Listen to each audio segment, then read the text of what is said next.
বারবার মুখে ঘা হচ্ছে, ভিটামিন বি কমপ্লেক্সের ট্যাবলেট বারবার কিনে কিনে খাচ্ছেন, কিছুদিনের জন্য ভালো হচ্ছে, আবার হচ্ছে।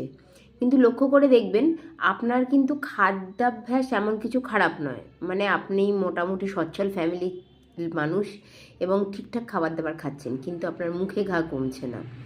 তাহলে অবশ্যই খাদ্য তালিকা থেকে আটা এবং ময়দাকে বাদ দিন।